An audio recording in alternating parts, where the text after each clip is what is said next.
2019, in February, my husband was complaining. Honestly, he'd had a cold. He hadn't been feeling good. He was just saying, "Man, I just feel awful," which was not like him. You know, like he rarely ever got sick, almost never. I kind of just was teasing him a little bit about, you know, like I got enough kids in this house. You need to get yourself to the doctor. You know, like let's nip this in the bud. He ended up going into the emergency room. He said, "You know, I also have pain in my leg. You know, can we check that out while I'm here?" And it was a blood clot. They ended up doing another scan and realizing that he had hundreds of blood clots in his lungs and in his intestines, different areas of his body. And he'd also been bleeding internally. So he was exhausted because he'd lost almost half his blood internally at that point, but we had no idea. Our doctor told us cancer doesn't skip 15 years. It just doesn't. It's really unheard of for that to happen. Unfortunately, we found it out the hard way. John was diagnosed with stage 4 stomach and liver cancer.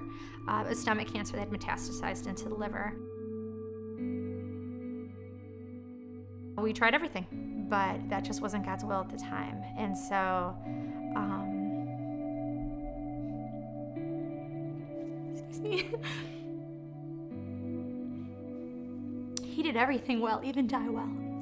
You know, he met with the kids, he said goodbye to them, he wrote them letters, he did everything well. And, you know, we've all learned how to move forward. I knew that there was a possibility because it had jumped over 20 some years with John and his mother, that there was a possibility it could jump like that with the boys, which is why we started testing them right as soon as we found out that this was genetic. To our shock and surprise, Wyatt was 14 and a half, and they said that they had found they were becoming cancer cells. I remember Wyatt asking me, like, "Mom, am I gonna grow?" My answer was, "I don't know, you know, and Mom, am I ever gonna look normal again? Like, am I gonna look like myself after this?" Last summer, honestly, he didn't. He had lost so much weight, and we went to doing IVs once a week to doing IVs twice a week to trying to figure out anything to help him be able to have the strength to just get through the day. He's the youngest on record to ever have his stomach removed. You know, his dad was a fighter. I believe I'm a fighter. And my children are fighters, and I'm proud of them for that. You know, they're warriors. And so Wyatt's name actually means little warrior. The disease that the boys have is called GAPS, G-A-P-P-S.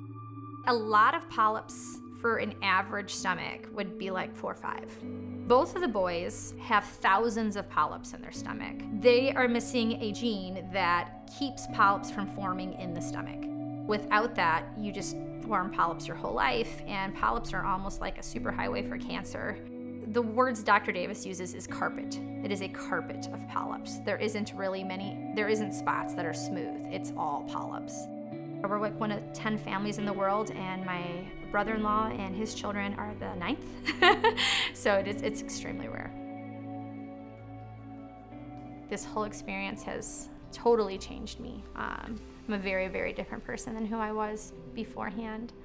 And I've learned that not all the changes from grief are bad, you know? And so when I think about my boys, I just want them to have joy, because hard things are gonna happen. That's just life, you know? Like, sometimes you have to search for what is good. When I found out that Wyatt was gonna have his stomach out, I called my friend Michelle, who's an amazing social worker at the hospital, and I'm like, "Hey, do you think there's any chance we might get picked for Make-A-Wish? Because I would love to be able to tell my son, I know something horrible is happening to you, but like, good things are still gonna come. You still have a future. You still have things to look forward to." Just to see the boys bond, and you know, the girls, and hear the funny stories, I know, and did you see this fish? And that was really great. It was really great to see my kids smiling and laughing and just enjoying themselves. So it was an awesome trip. I want my kids to not just go live wonderful lives for themselves, but I want them to go live lives that I believe bless other people, because I truly think that's the only way to be happy, you know?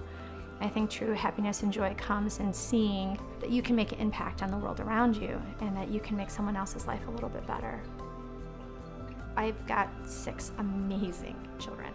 That's my hope and my prayer for them, is that they find something that brings them joy and that they're a blessing to others.